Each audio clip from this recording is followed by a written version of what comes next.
শিক্ষা সংক্রান্ত আপডেটগুলো পেতে অবশ্যই চ্যানেলটিকে সাবস্ক্রাইব করুন এবং পাশে থাকা বেল আইকনটি ক্লিক করুন। নমস্কার, আপনি দেখছেন edutech Tanmay channel. West Bengal Board of Secondary Education থেকে সমস্ত জেলার ডিআই সেকেন্ডারিকে এই অর্ডারটি পাঠানো হয়েছে। তারিখ হচ্ছে 24শে জানুয়ারি 2025। সাবজেক্ট হচ্ছে revised administrative instruction in continuation to memo number 5097 dated 2/12/2024 of WBBSE regarding managing committee of recognized schools of WBBSE। অর্থাৎ 2/12/2024 তারিখে WBBSE থেকে স্কুলের ম্যানেজিং কমিটি নিয়ে যে অ্যাডমিনিস্ট্রেটিভ অর্ডার জারি হয়েছিল সেটাকে সংশোধন করে রিভাইজড অর্ডার জারি করা হয়েছে। দেখুন কি বলা হচ্ছে। This is in context of the above mentioned subject and reference.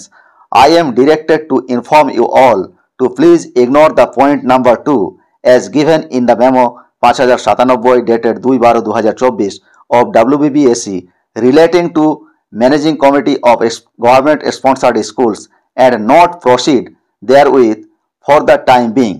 অর্থাৎ 2/12/2024 মেমো নাম্বার 5097 দেওয়া ইনস্ট্রাকশনের 2 নম্বর পয়েন্টটি উপেক্ষা বা ইগনোর করতে বলা হয়েছে। 2 নম্বর পয়েন্টে কি বলা হয়েছিল অর্ডারটিতে দেখে নিন।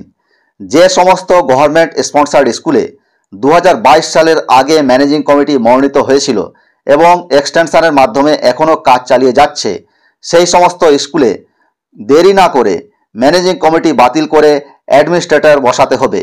এই 2 নম্বর পয়েন্টটি বাতিল করা হলো, অর্থাৎ আর অ্যাডমিনিস্ট্রেটর নিয়োগ করা যাবে না এবং এক্সিস্টিং ম্যানেজিং কমিটি কাজ চালাবে।